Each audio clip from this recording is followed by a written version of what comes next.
Hello everyone, welcome to an Topic Vision. तो basically आज का जो टॉपिक है वो क्लिनिकली बहुत इंपॉर्टेंट है। और जो लास्ट वीडियो में मैंने टिम्पैनिक मेम्ब्रेन कवर किया था, जो हमारी सीरीज चल रही है, तो उसका ही ऑनगोइंग एक्सटेंशन ही है एक्सटर्नल ईयर में। तो अनदर इसका एक इम्पोर्टेंस और एक ये है कि आपके जो यूनिवर्सिटी एग्जाम्स होते हैं उसमें जो शॉर्ट आंसर क्वेश्चंस होते हैं, मिनिमम 2 क्वेश्चन इस टॉपिक से पूछे जा सकते हैं। और एमसीक्यू पॉइंट ऑफ व्यू भी ये टॉपिक बहुत ज़्यादा इंपॉर्टेंट है, कॉम्पिटेटिव एग्जाम्स हो गए या कॉलेज के एग्जाम्स हो गए। तो स्टार्ट करते हैं। सबसे पहले हेडिंग पता होनी चाहिए कि clinical embryology of external and middle year, ये आज का हमारा टॉपिक है। और उससे पहले एक बात मुझे ये शेयर करनी है कि मैं जो भी चीज़ पढ़ाता हूँ या जो भी चीज़ मैं बोलता हूँ, मैं ये कंसिडर करके चलता हूँ कि आपको उसके बारे में ज़ीरो नॉलेज है, मतलब आपको उसके बारे में कुछ नहीं पता है। तो इसलिए बीच बीच में मैं ट्राई करता हूँ कि रिवाइज कर पाऊँ, मतलब सेम सेम पॉइंट में बार बार बोलता हूँ कि उससे करके आपको वो याद हो जाए और आप इमिडिएटली रिकलेक्ट कर पाओ। वो बेसिक मोटो होता है। एंड जो जो पॉइंट्स इंपॉर्टेंट लगते हैं मुझे कि इससे क्वेश्चन आ सकता है, इससे एमसीक्यू बन सकता है, इसलिए मैं उसके ऊपर प्रेशर भी देता हूँ और बार बार आपको याद कराने के लिए ट्राई करता हूँ। इसलिए कभी कभी वीडियो थोड़ी लंबी बन जाती है, पर मेरा मोटो है कि आपका बेनिफिट होना चाहिए उसमें। तो स्टार्ट करते हैं। एक्सटर्नल एंड मिडिल ईयर की डेवलपमेंट। तो जो डेवलपिंग फीटस होता है, जो मदर ट्यूब में फीटस डेवलप हो रहा होता है, तो फर्स्ट ईयर एम्ब्रियोलॉजी में हमने ये पढ़ा था कि 3 बेसिक जर्म लेयर्स होते हैं, एक्टोडर्म, मेसोडर्म और एंडोडर्म। एंड 6 ब्रांकियल आर्चेस होते हैं जो कि नेक में प्रेजेंट होते हैं। तो 6 ब्रांकियल आर्चेस से ही मैक्सिमम अपने जितने भी स्ट्रक्चर्स है वो सारे डेवलप होते हैं। तो 6 ब्रांकियल आर्चेस में जो फिफ्थ आर्च जो होता है वो टाइम के साथ, ग्रोथ के साथ डिसअपियर हो जाता है। तो वही लाइन मैंने यहाँ पे लिखी है, developing foetus has 6 branchial arches of which fifth arch will disappear. तो फिफ्थ आर्च डिसअपियर हो जाएगा। और हर एक जो आर्च होता है उसका जो एक्टोडर्म, मतलब जो आउटसाइड की जो लाइन है उसको हम एक्टोडर्म कहते हैं, जो सेंटर में होता है जो मेसोडर्म होता है, और जो इनर लाइनिंग जो होती है उसको हम इंडोडर्म कहते हैं। तो एक्टोडर्म, मेसोडर्म और इंडोडर्म।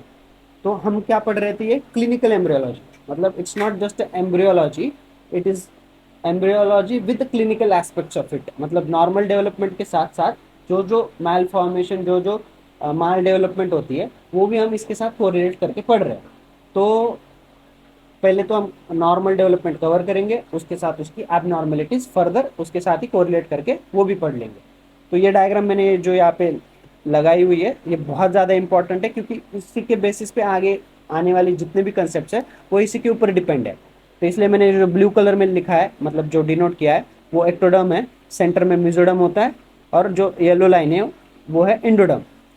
तो इसके जो आउटसाइड जो ये जो है, जो यहाँ से जो मैं दिखा रहा हूँ, लैटरली दिखा रहा हूँ, मतलब मीडियल साइड से, ये जो सेंटर वाली ये जो है मीडियल साइड, मतलब यहाँ से अगर आप लैटरली जाओगे तो ये जो मैं ब्लू चीज़ जो दिखा रहा हूँ, तो ये जो है, जैसे ब्लू चीज़ जो सेंटर में, ये जो है, ये इसको हम क्लेफ्ट्स कहते हैं। इसको हम क्या कहते हैं? क्लेफ्ट्स कहते हैं। और यही जो अंदर वाली जो, मतलब इनर साइड से जो है, इंडोडर्म की साइड से, यहाँ से जो है, मैं जो यहाँ पे डिनोट कर रहा हूँ, इसको हम पाउचेस कहते हैं। इसको हम क्या कहते हैं? पाउचेस। जैसे कि ये फर्स्ट क्लेफ्ट हो गया, सेकेंड क्लेफ्ट हो गया, थर्ड क्लेफ्ट हो गया, ऐसे फर्स्ट पाउच हो गया, सेकेंड पाउच हो गया, थर्ड पाउच हो गया, ये। तो यहाँ पे मैंने क्या बताया सबसे पहले कि ब्रांकियल आर्चेस है डेवलपिंग फीटस में, एम्ब्रियोलॉजी में 3 बेसिक जर्मिनल लेयर्स होते हैं, एक्टोडर्म, मेसोडर्म और इंडोडर्म। एक्टोडर्म मैंने ब्लू में दिखाई हुई है, मेसोडर्म मैंने स्किन कलर, और इंडोडर्म जो है येलो कलर में। तो आउटसाइड जो हमारा जो ब्लू मार्जिन था वो बाहर के तरफ जो, तो लैटरल साइड में था, मतलब सेंटर से लैटरल साइड में था, ये जो है ये सारे क्लेफ्ट है। और यही से अगर आप मीडियली जाओगे, यही से मीडियली जाओगे तो अंदर वाली जो साइड है, इनर साइड जो है, वो ये सारे पाउचेस है। तो ये बेसिक एक नॉलेज है। तो यहाँ पे भी मैंने मेंशन किया हुआ है कि ये क्लेफ्ट है, आर्चेस की क्लेफ्ट, और अंदर की तरफ जो है वो पाउच है, ये जो मैंने रेड बॉक्स में यहाँ पे मेंशन किया हुआ है। तो ये एक बेसिक नॉलेज आप याद रखो कि क्या है, क्योंकि इसी बेसिस पे आगे वाले जो क्वेश्चन है या आगे वाले जो डाउट है वो सॉल्व होंगे कि आर्च किसे कहते हैं, पाउच किसे कहते हैं और क्लेफ्ट किसे कहते हैं। तो बेसिकली मैं मान के चल रहा हूँ आपको ये पता चल गया है कि क्या एक्टोडर्म है, क्या मेसोडर्म है, क्या एंडोडर्म है, कितने आर्चेस है, छः ब्रांकियल आर्चेस होते हैं, उसमें से फिफ्थ जो है डिसअपियर हो गया। आउटसाइड जो एक्टोडर्मल है, इनसाइड जो लाइनिंग है वो इंडोडर्मल है। उसके बाद जो होता है हिलॉक्स ऑफ हीज। अब ये हिलॉक्स ऑफ हीज क्या है? बहुत इंपॉर्टेंट वर्ड है, वाइवा में पूछा जा सकता है। ऐसे भी आप ट्राई करो याद करने का, बार बार बोलो, लाइक पढ़ते टाइम या लिख के याद करो, हिलॉक्स ऑफ हीज क्या है। या हिलॉक्साफिस जो, तो इसमें क्या होता है, 6 mesodermal thickening around first cleft. ये जो है, ये जो फर्स्ट क्लेफ्ट है, ये जो फर्स्ट क्लेफ्ट है यहाँ पे मैं जो मार्क कर रहा हूँ, हाईलाइट कर रहा हूँ, ये फर्स्ट क्लेफ्ट है, उसके around 6 mesodermal thickening around first cleft, around first cleft, उसको कहते हैं हम हिलॉक्साफिस। हिलॉक्साफिस क्या है, 6 mesodermal thickening around first cleft, around first cleft. यहाँ पे मैंने डायग्राम भी लगाई है उसके लिए, like for your reference, first, second, third, fourth, fifth and sixth, this are 6 mesodermal thickening around the first cleft. तो ये जो क्या होता है, ये जब फ्यूज हो जाती है, ये सारी जो ये 6 मेसोडर्मल थिकनिंग है अराउंड द फर्स्ट क्लेफ्ट, जब ये फ्यूज हो जाती है तो ये पिन्ना बनाती है। जो आउटर साइड का जो विजिबल स्ट्रक्चर ऑफ ईयर होता है, जो विजिबल स्ट्रक्चर जो हमें दिखता है, उसे हम पिन्ना कहते हैं। तो वो कैसे बनता है, वो बनता है हिलॉक्स ऑफ हिस के वजह से। Hillocks of His, what is hillocks of हिस?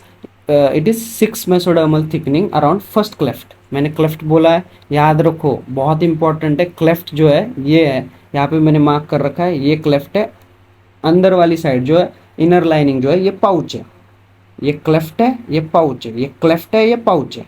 तो फर्स्ट क्लेफ्ट से जो है, मतलब 6 mesodermal thickening around first cleft fuse to form a pinna, जो कि एक सिंगल इलास्टिक कार्टिलेज है। मतलब एक ही कार्टिलेज से बना हुआ है, सिंगल इलास्टिक कार्टिलेज। तो कोई भी बोलेगा, अगर आपसे कोई भी क्वेश्चन करता है कि पिन्ना बताओ, tell me how pinna develops, तो pinna develops from hillocks of His which is 6 mesodermal thickening around the first cleft. What you have to answer? 6, it is developed from 6 mesodermal thickening around the first cleft. तो उसके बाद जो है पिना तो हमने देख लिया कैसे है। तो उसके बाद जो मोस्ट इंपॉर्टेंट थिंग आती है, जो first arch and second arch. जो फर्स्ट आर्च जो है, उस फर्स्ट आर्च से क्या डेवलप होता है, development of tragus, development of tragus. यहाँ पे मैंने फोटो लगाई है, ये डेवलपमेंट ऑफ ट्रैगस। और एक चीज़ है, जो ये हेलिक्स होता है, इसको हम हेलिक्स कहते हैं। तो इसकी जो एंटीरियर क्रस, मतलब एंटीरियर क्रस ऑफ हेलिक्स जो है, वो भी फर्स्ट आर्च से डेवलप होती है, पर इतनी ज़्यादा वो सिग्निफिकेंट नहीं है। मतलब वो जो पॉइंट है इतना ज़्यादा इंपॉर्टेंट नहीं है। बट ये जो पॉइंट है कि डेवलपमेंट ऑफ ट्रैगस, यहाँ पे मैंने डायग्राम लगाई हुई है, डेवलपमेंट ऑफ ट्रैगस। तो ये है development of tragus by first arch. किससे डेवलप होता है ये यहाँ पे जो फर्स्ट आर्च है, ये जो ट्रैगस है, tragus is develop by first arch, development of tragus by first arch. उसके बाद रेस्ट ऑफ द पिन्ना, जितना भी पिन्ना है, ये जितना भी जो पिन्ना है, रेस्ट ऑफ द पिन्ना, ये ट्रैगस छोड़ के, it will develop from the second arch, it will develop from the second arch. तो स्टार्ट कहाँ से किया था हमने, हिलॉक्स ऑफ हिस, जो 6 मेसोडर्मल थिकनिंग थी अराउंड द फर्स्ट क्लेफ्ट। ये जो फर्स्ट क्लेफ्ट है between first and second arch, क्योंकि हमारी जो पूरी डेवलपमेंट है पिन्ना की, वो सराउंडेड है by first arch, second arch and first cleft. इसके सराउंडिंग ही है, इससे हमारा पूरा पिन्ना बन रहा है। तो स्टार्टिंग तो मेसोडर्मल थिकनिंग से हुई थी, उसके बाद जो फर्स्ट आर्च से जो डेवलपमेंट थी वो थी ट्रैगस। उसके बाद सेकेंड आर्च से जो डेवलपमेंट है, ट्रैगस छोड़ के rest of the pinna, all pinna, rest of the pinna, it is develop from second arch. बहुत इंपॉर्टेंट पॉइंट है, एमसीक्यू में बहुत बार पूछा जा सकता है, याद रखना। फर्स्ट आर्च से ट्रैगस डेवलप होता है, सेकेंड आर्च से rest of the pinna develop होता है। हिलॉक्स ऑफ हिस, प्लीज़ मत भूलना कि क्या है वो, 6 मेसोडर्मल थिकनिंग है अराउंड फर्स्ट क्लेफ्ट। यहाँ तक मैं एश्योर करके चल रहा हूँ कि आपको पता है, मतलब याद भी हो गया होगा, और आपकी कंसेप्ट जो है क्लियर हो गई होगी, हिलॉक्स ऑफ हिस क्या है, डेवलपमेंट। तो उससे रिलेटेड अब हम पढ़ेंगे क्लिनिकल एस्पेक्ट्स, क्या क्लिनिकल एस्पेक्ट्स या डिसऑर्डर होते हैं। तो डेवलपमेंटल डिसऑर्डर, तो सबसे इंपॉर्टेंट पहला डिसऑर्डर हमारा जो है इस हेडिंग में, वो है प्री-ऑरिकुलर साइनस। प्री-ऑरिकुलर साइनस, तो प्री-ऑरिकुलर साइनस ये हम स्नैपशॉट में पढ़ेंगे, मतलब बहुत फास्ट कवर करेंगे, क्योंकि ज़्यादा इंपॉर्टेंट नहीं है। क्लिनिकल एस्पेक्ट्स, तो छोटे छोटे क्लिनिकल एस्पेक्ट्स है, वो स्नैपशॉट की तरह हम कंप्लीट कर देंगे। तो प्री-ऑरिकुलर साइनस में क्या होता है, it is a fusion defect of auricular tubercle.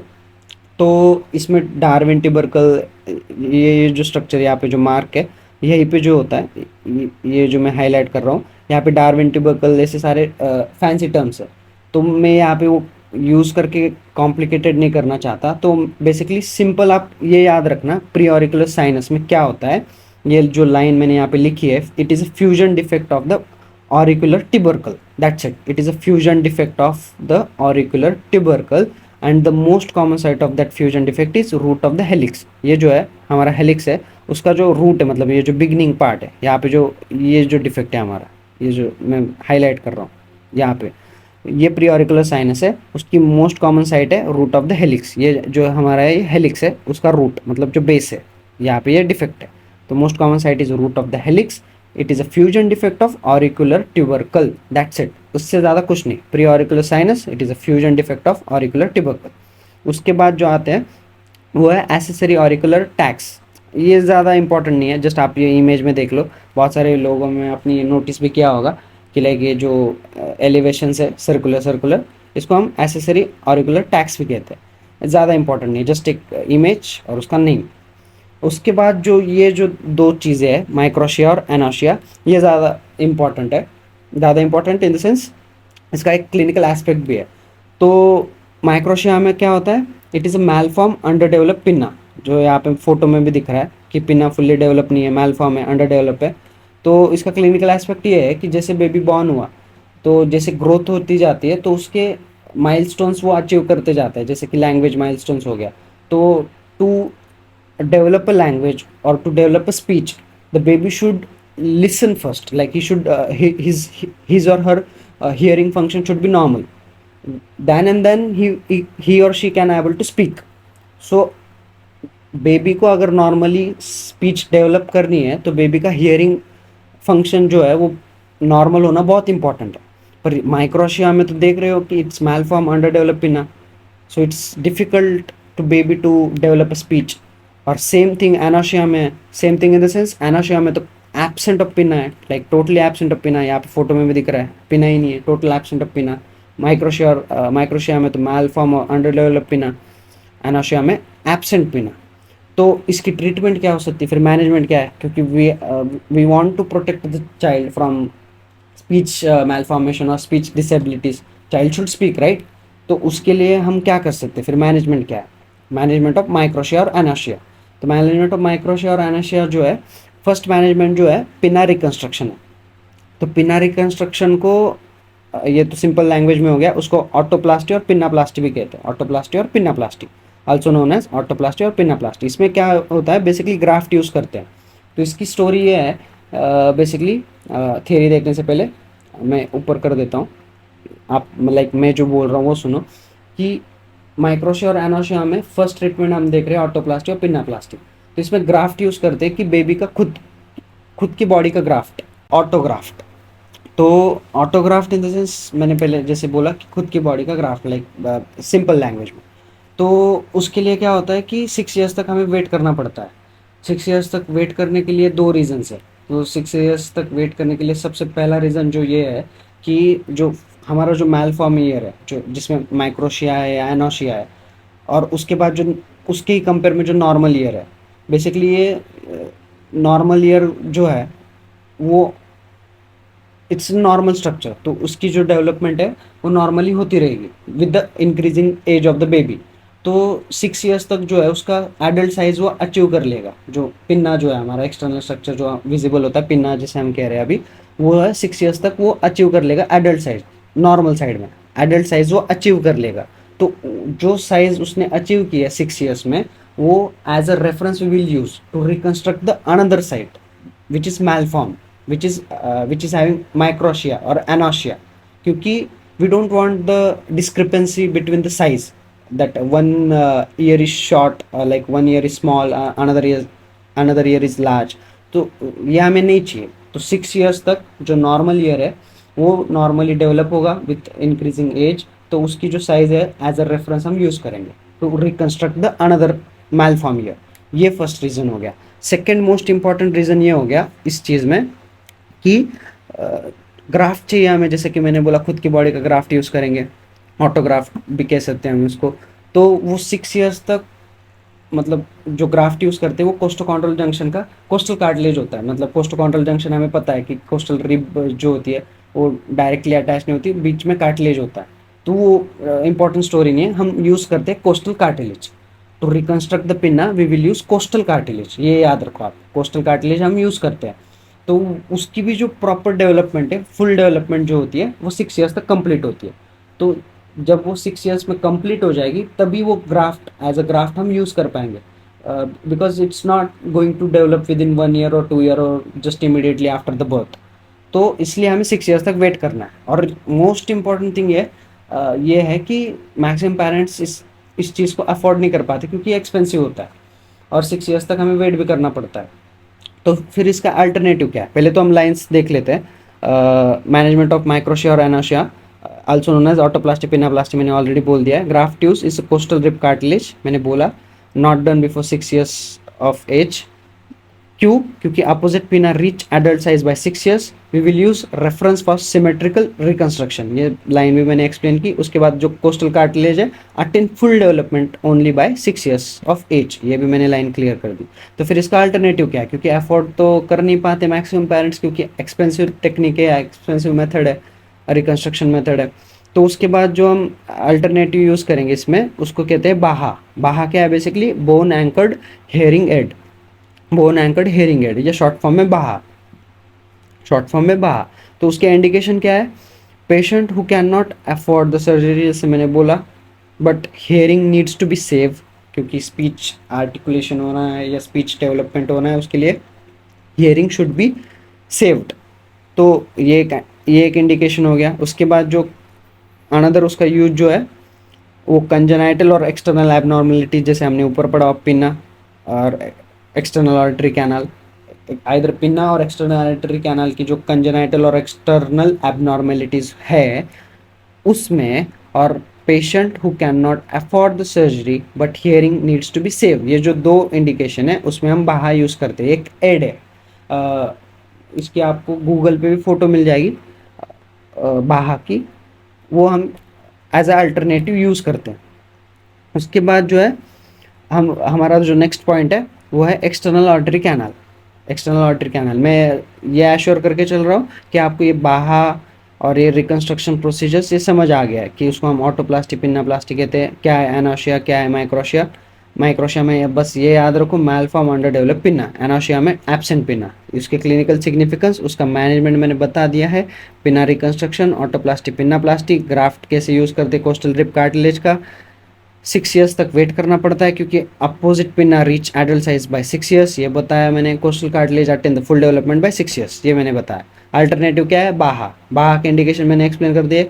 एक तो एक्सपेंसेस है, अफोर्ड एक्सपेंसिव प्रोसीजर है। उसके बाद कंजेनाइटल और जो हम एबनॉर्मलिटीज अभी पढ़ रहे हैं, कंजेनाइटल और एक्सटर्नल एबनॉर्मलिटीज ऑफ पिना और एक्सटर्नल ऑडिटरी कैनाल में यूज़ करना है। उसके बाद नेक्स्ट टॉपिक जो है हमारा वो है external auditory canal. External auditory canal में क्या कहते हैं, मतलब कैसे डेवलप होता है? तो वो उसकी जो डेवलपमेंट है वो है medial extension of the first pharyngeal cleft. मैंने ऊपर बताया था क्लेफ्ट क्या होता है, पाउच क्या होता है, आप बस बहुत इंपॉर्टेंट है इसलिए मैंने बार बार रिपीट भी किया था कि क्लेफ्ट क्या है, पाउच क्या है। ये जो क्लेफ्ट है, फर्स्ट क्लेफ्ट है, इसका मीडियल एक्सटेंशन, मतलब ये मीडियली इधर जाएगा अंदर की तरफ, ये जो है यहाँ से अंदर मीडियली, ये जो सेंटर मान लिया आपने, तो ये जो फर्स्ट क्लेफ्ट है, ये इसका जब मीडियल डेवलपमेंट होगा तब एक्सटर्नल ऑडिटरी कैनाल जो है वो डेवलप होगा। तो इसलिए उस लाइन में भी मैंने क्या बताया है कि medial extension of the first pharyngeal cleft, बहुत इंपॉर्टेंट, याद रखना। उसके बाद ये पॉइंट जो है, at birth only cartilaginous part is present. There are two parts in external auditory canal, one is cartilaginous, one is bony. Bony is not present at the birth. At the birth only cartilaginous part is present. During the growth time or during further development bony part will be developed, but at the birth only cartilaginous part is present. That's why many parents sometimes they misinterpret it or misjudge as a foreign body in the ear. They will see some whitish or translucent structure, which is basically a tympanic membrane, because the very short distance of the or shortness of the external artery canal, because of the bony component is absent there. It's not too much big, or in length it is too short, so it's very easy to see the tympanic membrane through that external artery canal.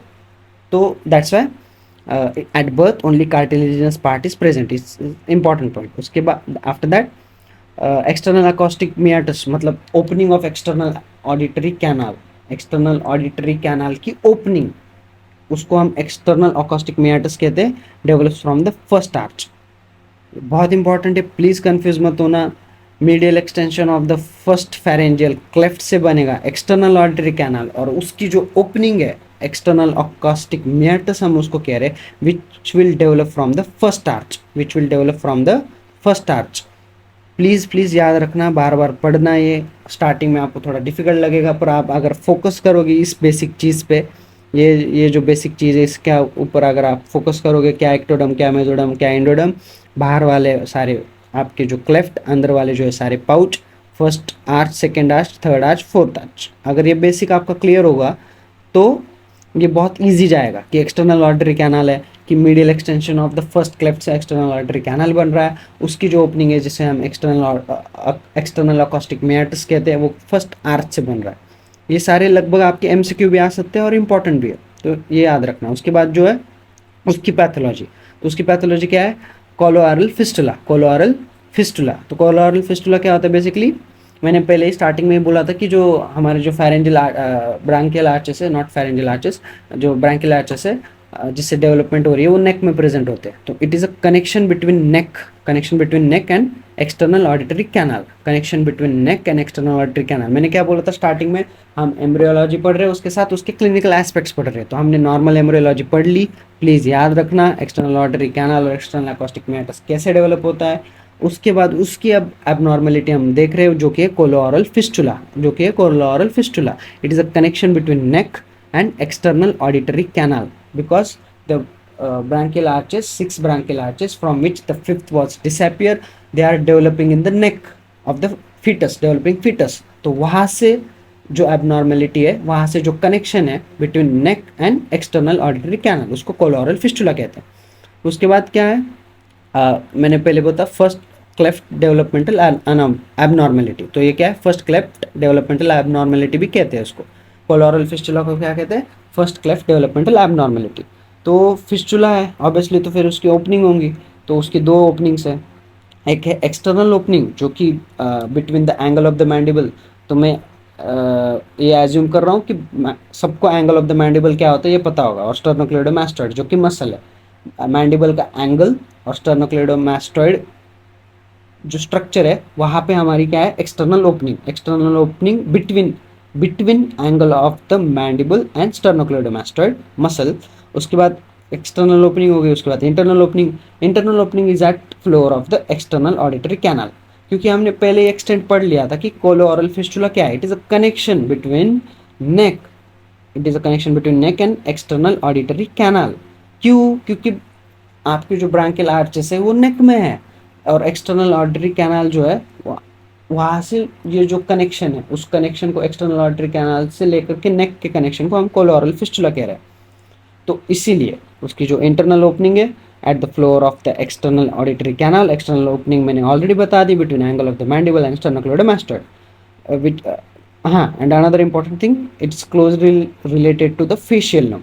तो facial nerve उस वहाँ से, जैसे कि स्टाइलोमास्टाइड foramen हो गया, उसी area में नज़दीक, मतलब सराउंडेड स्ट्रक्चर होता है। तो जब आप इसकी ट्रीटमेंट करने जाते हो, मैनेजमेंट करने जाते हो, तो मे बी एक्सीडेंटली सर्जन से जो है फेशियल नर्व को डैमेज हो सकता है। तो ये याद रखना है कि it is close related to the facial nerve, collaural fistula.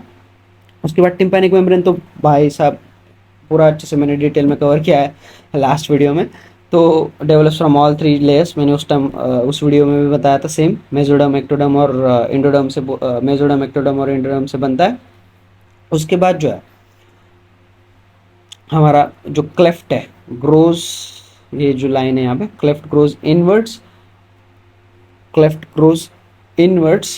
And pouch grows outwards, cleft grows inwards and pouch grows outwards. अभी ये पता नहीं चल रहा होगा क्या है एग्जैक्टली। तो टिम्पैनिक मेम्ब्रेन का जो है, मैंने क्या बोला, डेवलप्स फ्रॉम ऑल 3 लेयर्स। तो क्लेफ्ट जो था वो इनवर्ड्स, मतलब जो लैटरल स्ट्रक्चर्स, क्लेफ्ट लैटरली है, सेंटर में जा रहा है लैटरल से, तो cleft is growing inwards, and pouch मैंने ऊपर बताया था इनर साइड से बाहर आता है, तो पाउच ग्रो आउटवर्ड्स। तब ये जो आते हैं एक साथ, जब वो कंबाइन हो जाते हैं, वहाँ से बनता है आपका टिम्पैनिक मेम्ब्रेन, क्योंकि इन बिटवीन जो लेयर है वो आपकी मेसोडर्म है, जो कि fibrous in nature, fibrous layer है। तो उन्होंने इसका बस एक रीज़न बताया कि टिम्पैनिक मेम्ब्रेन है जो हम कह रहे हैं कि 3 लेयर से बनती है, तो कैसे बनती है भाई? तो ऐसे बनती है कि जो क्लेफ्ट है वो इनवर्ट जा रहा है लैटरल से मीडियली, मतलब सेंटर की तरफ, और जो पाउच जो है वो आउटवर्ड जा रहा है। तो जब वो कंबाइन कर जाएंगे, उसके बीच में जो सैंडविच जो है, मेसोडर्म जो है मतलब मिडल लेयर है, वो फाइब्रस इन नेचर, खत्म, डन डस्टेड। ये पहले ही टिम्पैनिक मेम्ब्रेन में बता चुका हूँ। उसके बाद मिडिल ईयर क्लेफ्ट, ये बहुत इंपॉर्टेंट, मैं जो स्टार्टिंग में बोला था वीडियो में कि यूनिवर्सिटी में मिनिमम 2 क्वेश्चन पूछे जाते हैं, तो वो फर्स्ट क्वेश्चन जो है ये है middle ear cleft. Middle ear cleft with diagram आपको शॉर्ट नोट में, शॉर्ट आंसर में पूछा जा सकता है, मैक्सिमम चांस है कि पूछा जाएगा इस टॉपिक में से अगर आया तो मिडिल ईयर क्लेफ्ट। तो मिडिल ईयर क्लेफ्ट इसलिए मैंने उसका फॉन्ट और कलर भी, मतलब कलर चेंज, नॉर्मल कलर से कलर चेंज किया हुआ है। तो मिडिल ईयर क्लेफ्ट क्या होता है basically? It is a development of eustachian tube, middle ear cavity and mastoid antrum. Please please please request कर रहा हूँ मैं, ये पूछा जा सकता है middle ear cleft with diagram, तो उसके कंपोनेंट्स पूछे जा सकते हैं। क्या है उसमें? तो एक यूस्टेशियन ट्यूब की डेवलपमेंट है, मिडिल ईयर कैविटी की डेवलपमेंट है और मास्टोइड एंट्रम की है। ये 3 कंपोनेंट्स याद रखना है। तो कैसे बनते हैं ये? तो develop from first pouch. First cleft देखा था हमने, अब फर्स्ट पाउच। फर्स्ट क्लेफ्ट अगर मीडियली जा रहा है तो एक्सटर्नल ऑडिटरी कैनाल, उसी एक्सटर्नल ऑडिटरी कैनाल की ओपनिंग जो एक्सटर्नल ऑडिटरी मियाटस है, जो कि फर्स्ट आर्च से बन रही है, अगर वहीं पे अगर डेवलप्स फ्रॉम फर्स्ट पाउच, मतलब इन क्लेफ्ट जो बाहर से आ रहा था, अभी पाउच जो है इनर साइड से आउटर साइड में आएगा, तो वो अगर फर्स्ट पाउच से डेवलपमेंट स्ट्रक्चर की हो रही है, वो है Eustachian tube, middle ear cavity and mastoid antrum, उससे हम कहते हैं मिडिल ईयर क्लेफ्ट। उसे हम कहते हैं middle ear cleft. Develops from first pouch, also known as tubotympanic recess. Tubotympanic recess इसलिए कि यूस्टेशियन ट्यूब और टिम्पैनिक रेसिस मतलब टिम्पैनम, मतलब जो मिडिल ईयर का कैविटी है वो डेवलप हो रहा है, इसलिए इसको टिबियोटिम्पैनिक रेसिस भी कहते हैं, एक जस्ट अल्टरनेट नेम है। मिडिल ईयर क्लेफ्ट इंपॉर्टेंट है, develops from first pouch, please मत भूलना। इस स्ट्रक्चर में बार बार ऊपर लेके जा रहा हूँ, बार बार बोल रहा हूँ कि ये जो ये क्लेफ्ट है यहाँ पे मैंने मार्क कर रखा है, इस पाउच से डेवलप होता है आपका क्लेफ्ट, जो कि मिडल ईयर क्लेफ्ट भी कहते हैं हम उसको।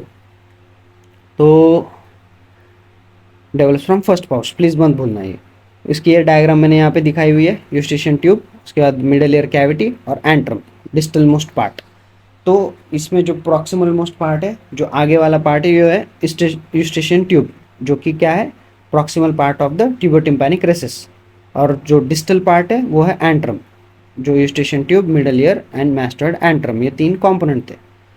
तो मास्टोइड एंट्रम जो है, जिसे हम लार्जेस्ट एयर सेल भी बोलते हैं, ये आपको एमसीक्यू में पूछा जाएगा। यूनिवर्सिटी एमसीक्यू, यूनिवर्सिटी एग्ज़ाम हो गया या कौन सी अदर कॉम्पिटिटिव एग्ज़ाम हो गया, उसमें mastoid antrum which is a largest air cell, ये उसका आंसर होगा। ये एमसीक्यू में पूछा जा सकता है।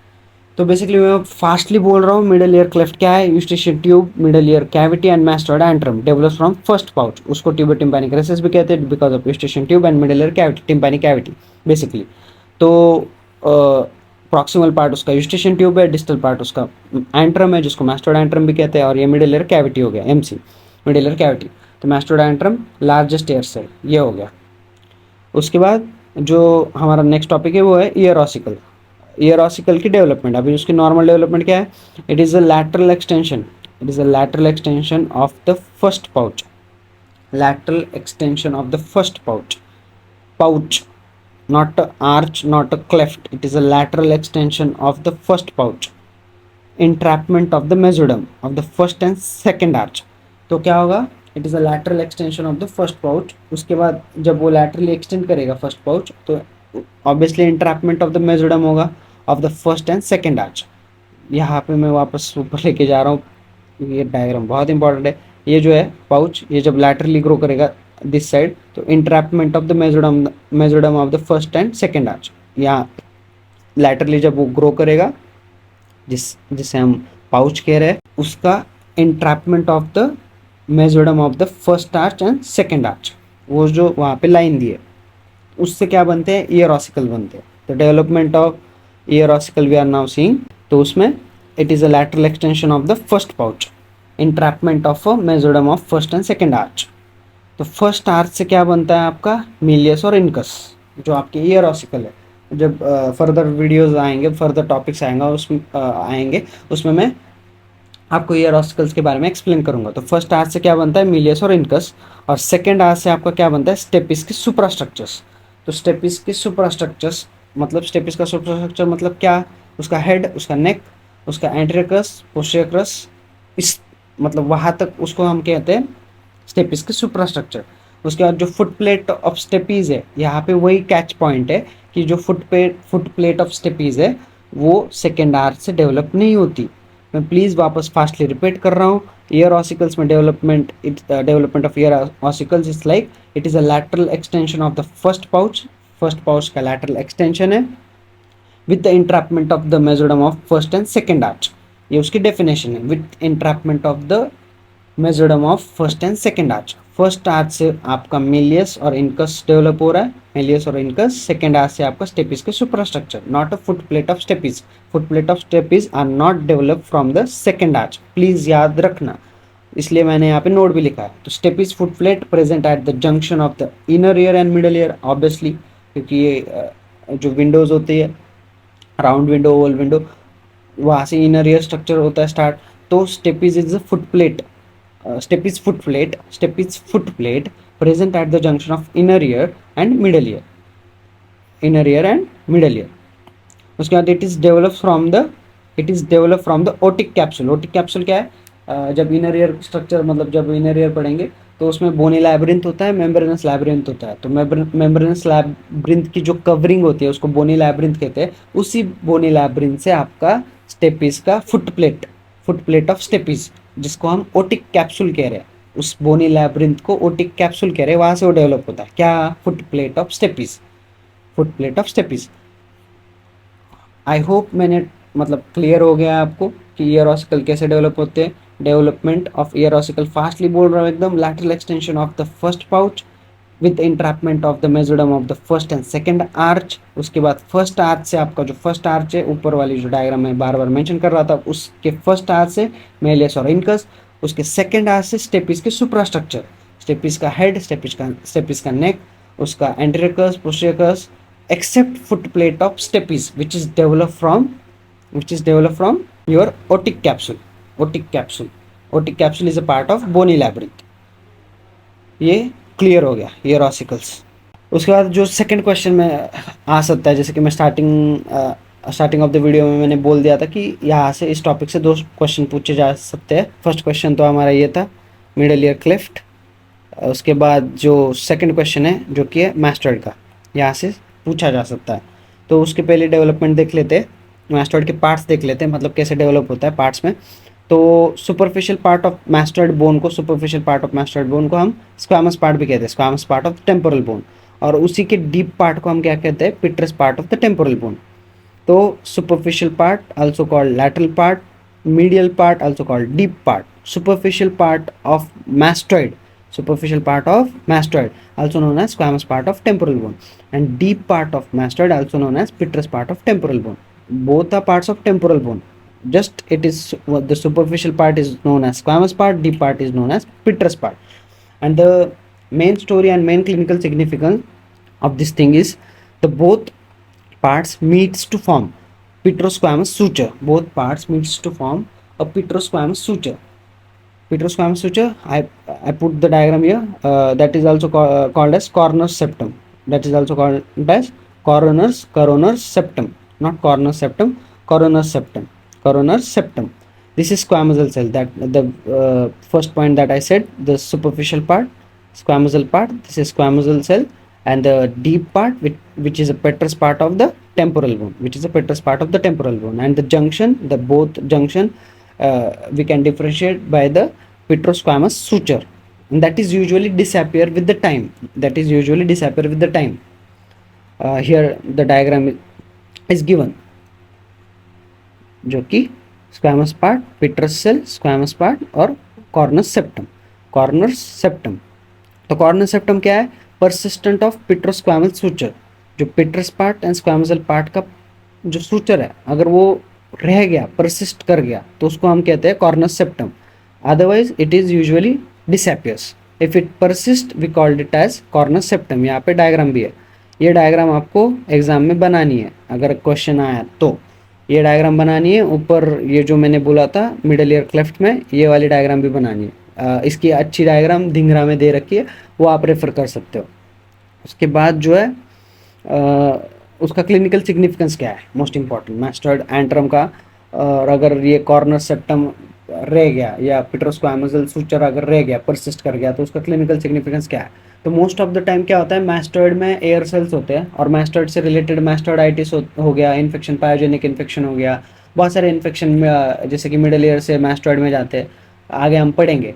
तो उससे हम ऑब्वियसली अगर मास्टर्डाइटिस हो गया, कुछ पैथोलॉजी हो गई, तो उससे हम आइधर हमको एब्सेस एक्सट्रैक्ट करना है, या वो जो मास्टर्ड बोन में बहुत सारी एयर सेल्स होती है वो हमें एक्सट्रैक्ट करनी है, या वो उसको हम डिब्राइडमेंट भी कहते हैं इन मेडिकल लैंग्वेज। डिब्राइडमेंट करना है, या वहाँ पे सर्जिकली ऑपरेशन करना है, हमें सर्जिकली रिमूवल करना है उस मास्टर्ड एयर सेल्स का।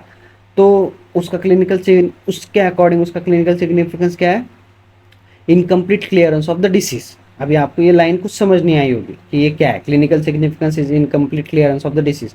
मान लो ये जो एंट्रम जो है, मैंने पहले ऊपर बोला था largest mastoid air cell also known as mastoid antrum. अगर यहाँ पे अगर कोई पैथोलॉजी हो गई, जैसे मास्टर्डाइटिस हो गया, एप्सिस हो गया, कोई भी पैथोलॉजी हो गई, तो जब सर्जन जो है वो ऑपरेट जब करना स्टार्ट करेगा, ऑब्वियसली वो सुपरफिशियल से डीप जाएगा। It's not like that he will go directly into the deep. First he has to intersect the superficial structure. तो सुपरफिशियल स्ट्रक्चर में हमने क्या पढ़ा था, petrous part of temporal bone जो है हमारा डीप पार्ट था, सुपरफिशियल पार्ट में squamosal part of temporal bone. After that अगर मतलब जब सर्जन ऑपरेट कर रहा है तो क्या होगा, स्क्वैमोसल सेल्स तो वो निकाल देगा, पर अगर कॉर्नर सेप्टम अगर परसिस्ट है तो वो कॉर्नर सेप्टम को देख के ही अपनी प्रोसीजर यहीं तक स्टॉप कर देगा।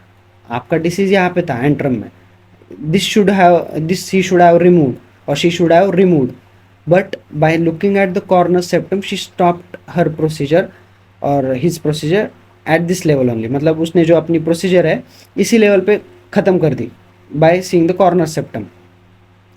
क्यों मतलब what was the intention behind that, क्यों किया इसने ऐसा, इसलिए इसने ऐसा इसलिए किया क्योंकि अगर कॉर्नर सेप्टम जो है उसके और मीडियली अगर सर्जन ने डिब्राइडमेंट करने का ट्राई किया या और उसको इनक्रोच करने का ट्राई किया, तो वो डायरेक्टली ओपन होगा आपका पोस्टीरियर क्रैनियल फोसा में, मतलब directly into the brain, because this is the boundary. And this is the boundary, in the sense it is falsely representing the boundary of end of the your antrum, mastoid antrum's medial most boundary. It's falsely shown by your corner septum. That's why surgeon by he will debride, he will stop here by looking at the corner septum. He won't go beyond that, because he will thought beyond that if he more debride or more if he drill more, he will enter into the posterior cranial fossa. So let's see in the theory. And what is the clinical significance, incomplete clearance of the disease. So here note I wrote, which is medial most wall of antrum, this corner septum will mimic like medial most wall of mastoid antrum. This corner septum will mimic like medial most wall of mastoid antrum. So surgeon won't be going beyond that, surgeon उसके आगे नहीं जाएगा surgery करने के लिए। तो उसके लिए फिर हमें क्लिनिकल कुछ अदर डायग्नोसिस, मतलब अदर प्रोसीजर पता होने चाहिए। तो अदर प्रोसीजर्स क्या होते हैं टू अवॉइड दिस कॉम्प्लिकेशन और to avoid this problem, which is the medial most wall of the antrum. उसके लिए it is around 1.5 centimetre deep from the skin surface. जो हमारा स्किन सरफेस है जहाँ से सर्जन स्टार्ट करेगा ड्रिलिंग अपनी, वहाँ से 1.5 सेंटीमीटर तक मीडियल मोस्ट बाउंड्री जो है आपके एंट्रम की वो है 1.5 centimetre. For example if you started the drilling, you inside the skin you put a incision, after that you started drilling within 0.5 centimeter itself you got this thing, corner septum, which is mimicking like a medial most boundary of the mastoid antrum.